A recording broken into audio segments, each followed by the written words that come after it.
On March 15th, 2025, something unprecedented happened in the global banking system. Major financial institutions received an emergency directive, one that hasn't been issued since the 2008 collapse. Within 72 hours, silver vaults in 3 continents reported critical shortages. The price? $91 per ounce. But here's what they're not telling you. Physical silver in Dubai is trading at $127. That's a $36 gap, the largest divergence in recorded history, and according to leaked CME documents, the panic has just begun. Welcome to Currency Archive, where we decode the financial signals the mainstream ignores. If you've been watching markets long enough to remember when silver was $5 an ounce, when a handshake meant something, and when banks actually feared accountability, then you understand why this channel exists. Hit that subscribe button, not because I'm asking, but because the next 15 minutes might be the most important financial briefing you'll hear this year. And drop a comment below. Tell me where you're watching from. New York, London, Mumbai, Sydney.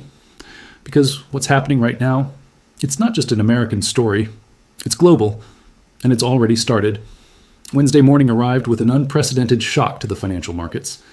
Silver crossed $91 per ounce, marking one of the most dramatic price movements in modern commodity history. Just 1 month earlier, the precious metal traded at $63.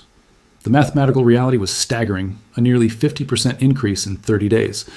For seasoned market analysts, this wasn't merely a price spike. This represented the beginning of what many are calling a once-in-a-lifetime wealth transfer, the kind of opportunity that appears perhaps once every several generations, if at all. The journey began modestly enough. On Monday of that same week, silver opened at $79.95.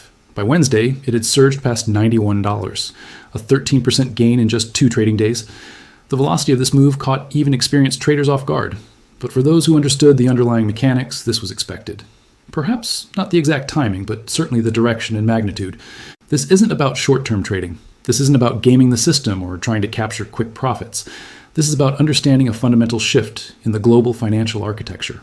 A shift from extreme risk to absolute safety, from derivatives measured in quadrillions to tangible assets you can hold in your hand. The concept is best illustrated through what market observers call the inverted pyramid. For decades, the financial system operated with a stable foundation of real assets supporting increasingly complex layers of derivatives and financial instruments. The pyramid is now flipped. The base, once solid, has become unstable. The money that once flowed freely into speculative ventures now desperately seeks safety. And when capital seeks safety on this scale, it flows into precious metals, specifically into silver and gold. But understanding this moment requires understanding history. It requires looking back at previous systemic banking crises and recognizing the patterns. Because what's happening now isn't new. It's a repetition of cycles that have played out before, just with different players in different geographies. Consider Dubai in 2007. The property market was experiencing the kind of euphoria that clouds rational judgment. Prices climbed week after week. Estate agents celebrated record bonuses. Buyers competed aggressively for properties, convinced that prices would never fall. Anyone suggesting otherwise was dismissed as pessimistic or ignorant. But beneath the surface, cracks were forming in the global banking system. Northern Rock collapsed in the United Kingdom in October 2007. Bear Stearns failed in March 2008, brought down by exposure to subprime mortgages. These weren't isolated incidents. They were warning signals of systemic fragility. One analyst saw what was coming. While appearing on Dubai's most popular radio program in June 2007, he calmly explained that a global financial crisis would affect property markets worldwide, including Dubai. He wasn't attacking Dubai specifically. He was simply connecting dots that others refused to see. The reaction was swift and hostile. Estate agents, developers, and investors who had built their fortunes on rising prices couldn't accept the possibility of a crash. The analyst was told he likely wouldn't be invited back to the program. Truth, it seemed, was less welcome than optimism. 6 months later, reality arrived. Dubai's property market had collapsed by 50%. Lehman Brothers had failed. The global banking system had frozen. Banks stopped lending not because they didn't want to, but because they couldn't access liquidity themselves. The international interbank lending market had seized up completely. The same analyst was invited back to the radio program. This time, the hosts wanted to know how he had predicted the crash. His answer was simple. He understood banking liquidity, not just property fundamentals. He understood that when systemic banking crises occur, local market conditions become irrelevant. The number of bedrooms, the proximity to schools, the neighborhood amenities.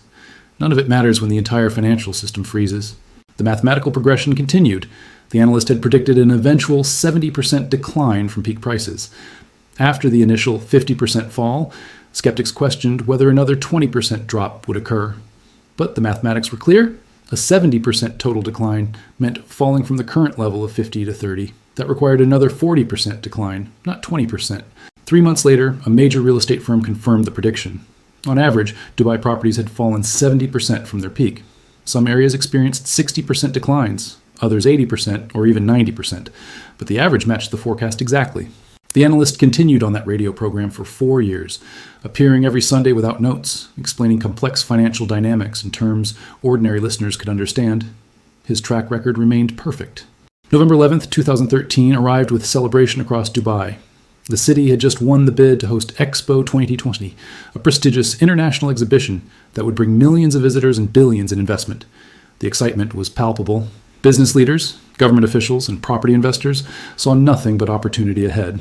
On the radio program that Sunday, the atmosphere was electric. A banker spoke enthusiastically about economic expansion. A property agent painted vivid pictures of rising values and unprecedented demand. Everyone agreed this was the beginning of a golden era for Dubai real estate. Then came a different perspective. The same analyst who had correctly predicted the 2008 crash sat calmly in the studio. When asked for his view, he delivered an assessment that shocked the celebrating hosts. Property prices would fall between 15% and 40%, he stated matter-of-factly. The silence in the studio was deafening. How could winning Expo possibly lead to falling prices? The logic seemed backwards, contradictory, impossible. But the explanation was straightforward. For years, investors had been buying Dubai property based on one fundamental assumption that the city would win the Expo bid. That assumption was now priced in. Every speculative buyer who had positioned themselves for this outcome now faced a simple question. Who would they sell to? The market dynamics were clear. Those who bought anticipating the Expo win would now need to realize their profits. They would need to sell, but to whom? Who becomes the next buyer when the anticipated event has already occurred and prices have already risen? This is how markets work. They discount future events in advance. They climb the wall of hope, then sell on the news. The celebration that filled Dubai's streets that November day represented peak optimism. And in markets, peak optimism typically marks peak prices. The analyst never returned to that radio program. His contract, which had run successfully for 4 years, was quietly terminated. No official explanation was given. The message was clear. Certain truths, no matter how accurate, were unwelcome when they contradicted the prevailing narrative. Fast forward to 2025, and the patterns are repeating. Not in Dubai this time, but in Canada, and soon, potentially, across multiple developed markets. Reports emerged recently that 40% of Canadian real estate funds had frozen redemptions. Investors who wanted their money back discovered they couldn't access it. The funds couldn't sell properties quickly enough to meet redemption requests because buyers had disappeared. Liquidity had evaporated. This is precisely how systemic crises begin, not with dramatic announcements or obvious crashes, but with quiet freezes. With funds that simply stop allowing withdrawals, with transactions that fail to close, with financing that suddenly becomes unavailable. Canada is leading this cycle, but the pattern will spread. Banks worldwide are now examining their portfolios, asking uncomfortable questions about exposure.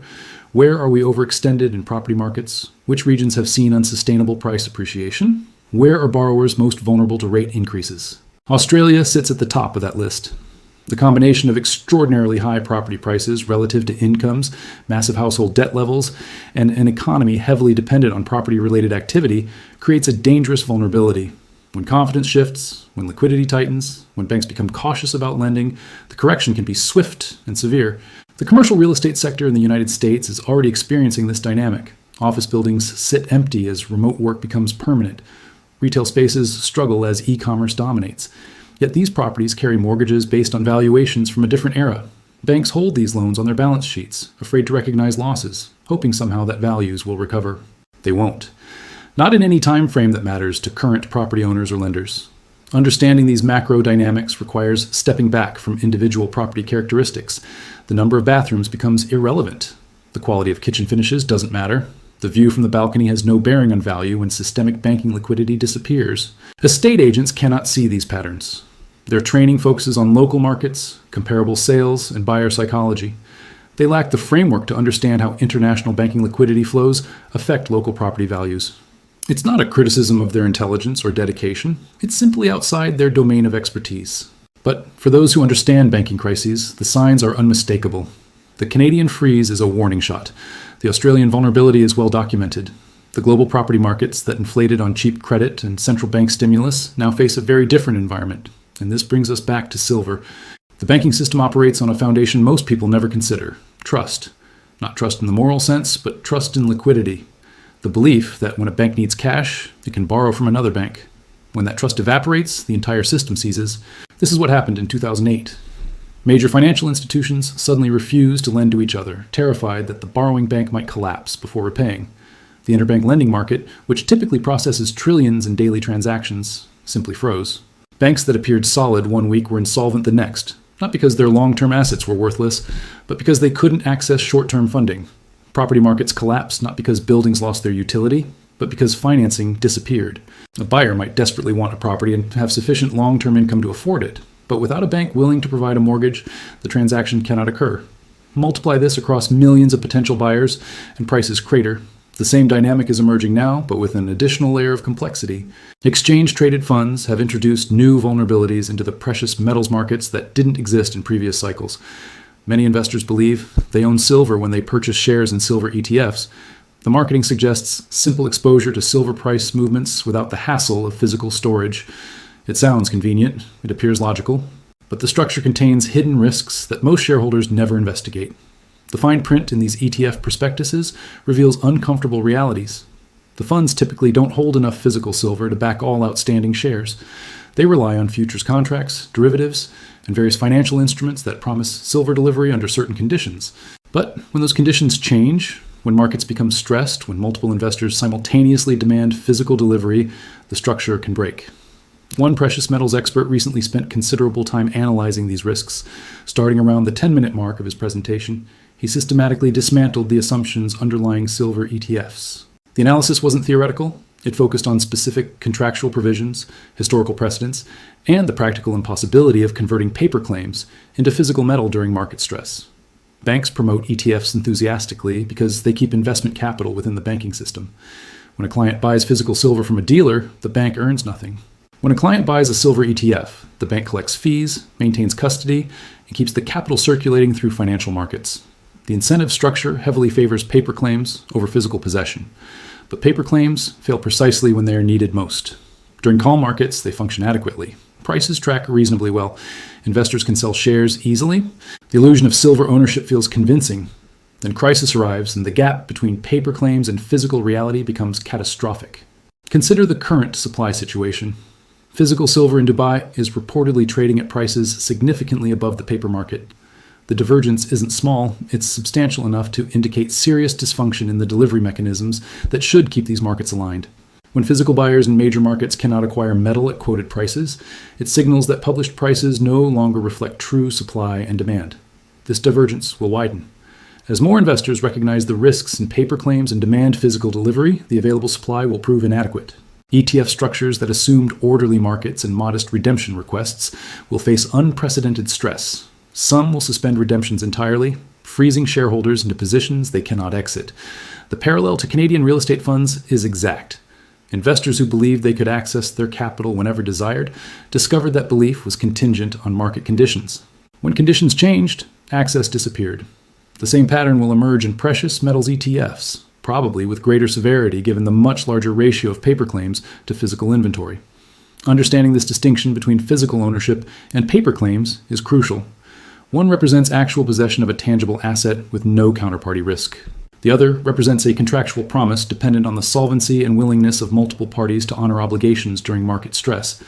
History demonstrates repeatedly that such promises fail during crises, the very moment when investors most need the security and liquidity they believed they had purchased. The structure breaks down. They discover that convenience came with hidden costs, that fee efficiency masked fundamental risks, that paper claims offer no protection when systemic stability disappears. The silver market is approaching that moment. The supply simply doesn't exist to satisfy all current claims. The coming months will reveal which holders own actual metal and which merely own promises. Volatility has become the new normal in silver markets. Within a single trading session on Wednesday, the metal experienced a $2 slam downward to $89, only to recover almost immediately back above $90. These aren't gradual adjustments based on changing fundamentals. These are violent price swings that suggest something deeper is breaking in the market structure itself. The slam came in seconds, not minutes, not a gradual decline as sellers overwhelmed buyers. a vertical drop that could only result from algorithmic trading or coordinated intervention. Then, just as quickly, the price recovered. Physical buyers stepped in aggressively at lower levels, recognizing the manufactured nature of the decline. This pattern will intensify. As the gap between paper prices and physical reality widens, interventions will become more desperate and more obvious. Authorities who depend on stable, controlled markets will deploy every tool available to suppress price discovery. But each intervention requires more force than the last, and eventually, the available ammunition runs out. Starting the week at $79.95 and reaching $91 within 2 days represents a 13% move. In equity markets, such volatility might be tolerable. In commodity markets, especially in a metal that underpins significant industrial production and financial derivatives, this level of movement signals profound instability. Something fundamental has shifted in the supply-demand balance, and that shift is accelerating. The journey is far from complete. Predictions of $100, $200, even $300 silver no longer sound absurd to those tracking the physical market tightness. When supply cannot meet demand at any price, the paper market quotes, prices must rise until equilibrium is restored. That equilibrium price could be multiples of current levels. This is why the concept of generational wealth becomes relevant. Individuals who recognize this moment and position themselves appropriately aren't speculating on short-term price movements. They're capturing a historic revaluation of monetary metals relative to fiat currency and financial assets. They're moving capital from the unstable top of an inverted pyramid back down to the solid foundation of physical assets. The window for this positioning is narrowing. Each day brings new evidence of supply constraints, delivery failures, and price disconnects between physical and paper markets. Each week sees more investors awakening to the risks in their existing portfolios and the opportunity in precious metals. Each month, available physical inventory diminishes while global awareness grows. Those who waited for confirmation, for mainstream media coverage, for widespread acceptance of the thesis, may find themselves priced out of meaningful positions.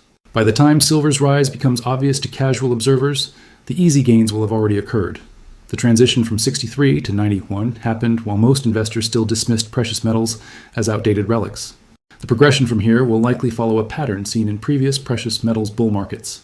Periods of explosive upward movement followed by violent corrections designed to shake out weak hands, then resumption of the uptrend at even higher velocity.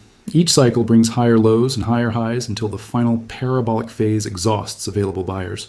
But this cycle has unique characteristics that distinguish it from previous bull markets. The scale of currency creation over the past 15 years dwarfs anything in history. The level of global debt relative to economic output has reached unprecedented extremes. The fragility of banking systems remains, despite years of supposed reforms and stress testing. The concentration of financial system risks in derivatives that cannot be unwound without triggering cascading failures. These factors combine to suggest that the coming revaluation of precious metals won't follow historical precedents. The magnitude could exceed anything seen in the 1970s or early 2000s bull markets. The speed could accelerate beyond what charts and technical analysis would predict. The final destination could reach levels that currently seem fantastical.